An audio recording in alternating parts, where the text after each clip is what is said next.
You may remember a couple of weeks ago, we had the winner of the recent Honda Quest Adventure competition on the show. Charles Potkita was one part of the winning duo, and he did his winning on this, Honda's Africa Twin. All of the competitors were on Africa Twins, even if they didn't happen to own one themselves, and apparently all of them were completely blown away by the bike's abilities. That doesn't surprise us too much, though, because we know how good the Africa Twin is from all the testing we've done with the bike ourselves. What does surprise us, though, is that when he was given the chance to take one home as a prize, he chose the DCT version.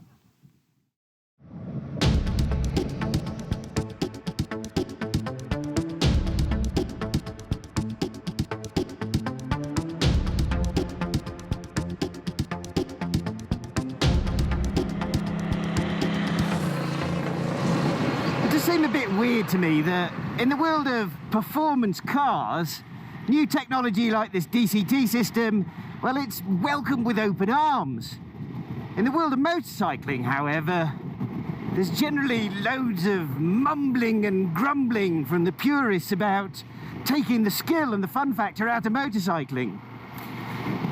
It's kind of always been like that. I mean, even I've taken part in it. Whenever new technology first arrives, whether it's ABS or traction control or different rider modes, somebody's always got something negative to say about it.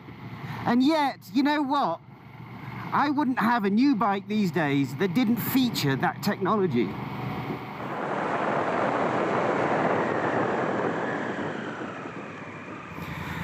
Right, so here we are, we're in drive mode, which is the most relaxed of all the riding modes, and I'm just going to take off like a gentle acceleration, away from the lights, busy commute, nothing too silly, feel it changing gear, need to look round now, we're in 5th gear, I'm only doing 60 k's an hour.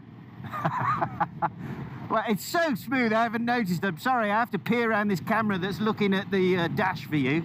So yeah, up into 6th gear by before 70 k's an hour, I think.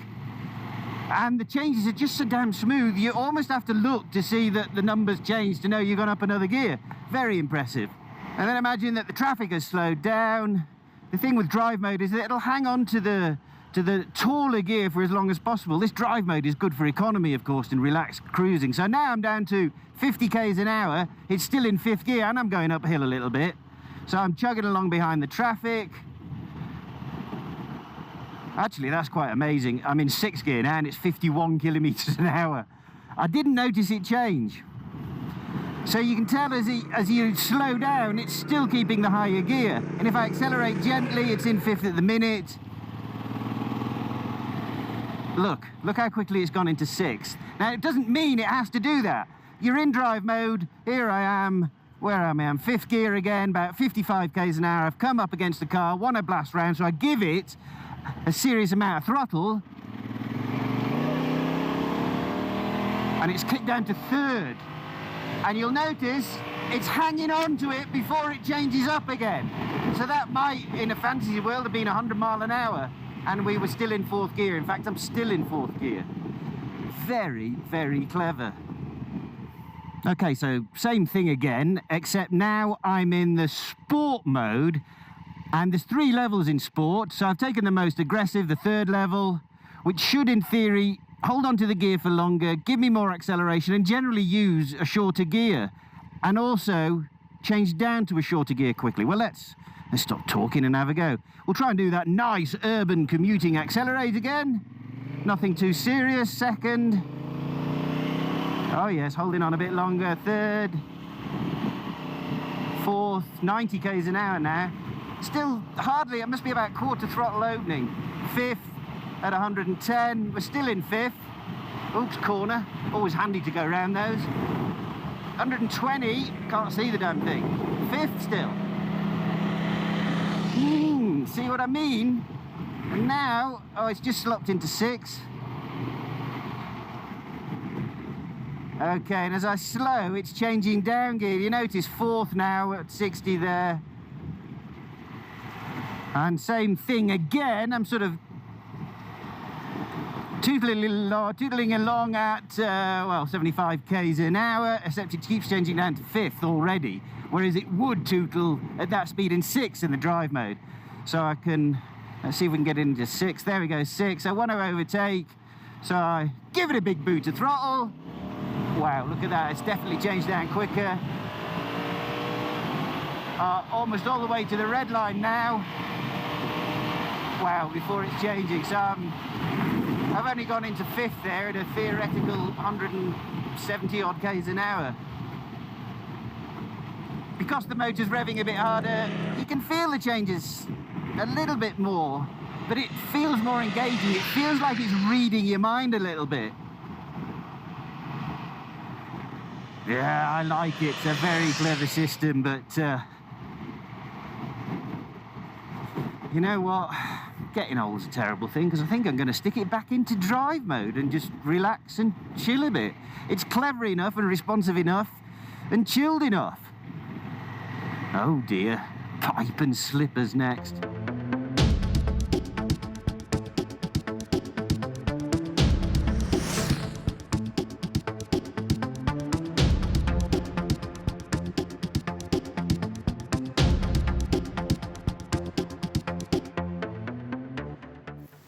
This isn't the first time I've tested this DCT system. I've had a go on it on previous bikes like the VFR 1200 and the NC 750, and I gotta admit, I've been a big fan right from the start.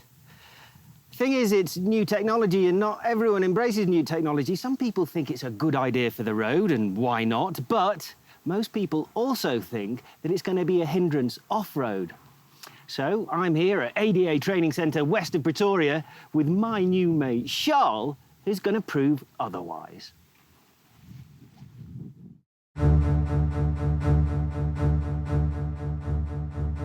All right, so the first thing I do when I get on the Africa Twin, or basically any big bike going off-road, is disengage the ABS from the rear, so you can lock that up. And then I'm sure Matt forgot to tell you about this little beautiful button here called the G, or the gravel button. So when you engage that, it makes the throttle a bit more direct, so you can get those nice power slides going around the dirt corners. And yeah, then off we go.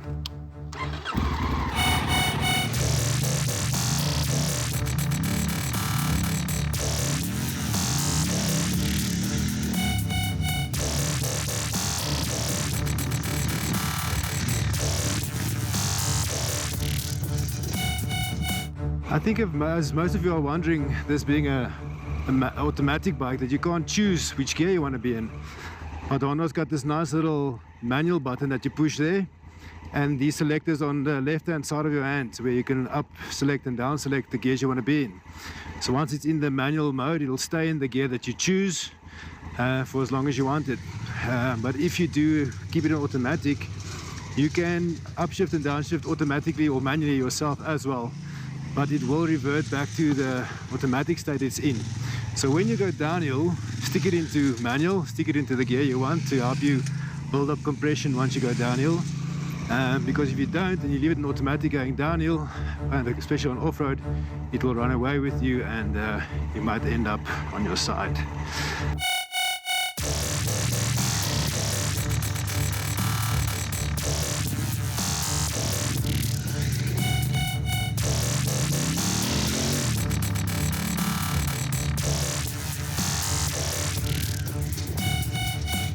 Another big concern for the adventure bike riders is the small or the slow technical stuff where you use to feather the clutch to keep your balance and get around the corners and get over the rocks. And with this DCT automatic gearbox, it can't stall the bike. It's beautiful, so you don't have to worry about clutch control, because there isn't one to worry about.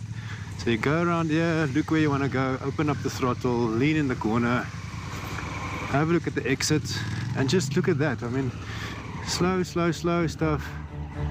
There we go, easiest by. Point and shoot, basically.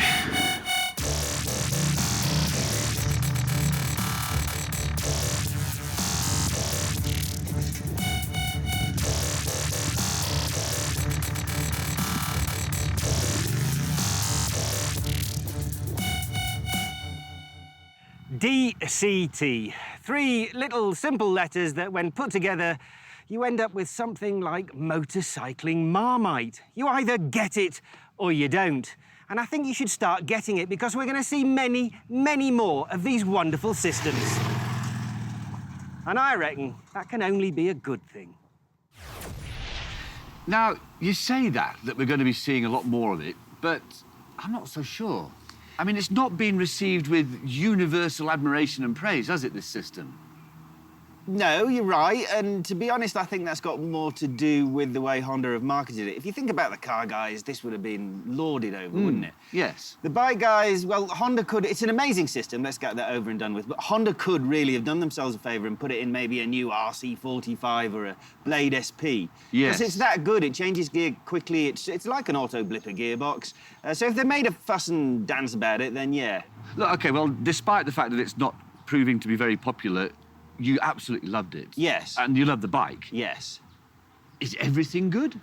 Well, in terms of the gearbox, Charles did point out something quite interesting, that when you're riding it off-road, say you're pulling away in slippy mud or sand, the rear wheel spins, he's in manual, so he wants to prod up to second gear, get a bit more torque, a bit more traction and get out. It won't let you change gear while the wheel is still spinning.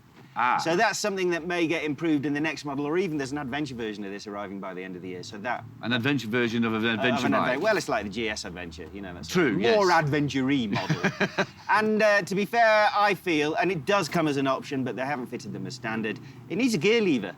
So you can just use it like a quick shifter. It's much more natural to go with your foot. Can I put you on the spot and ask you for an Iron Horse rating out of 10? Well, you know what? I made this bike last year the Pirelli Bike of the Year.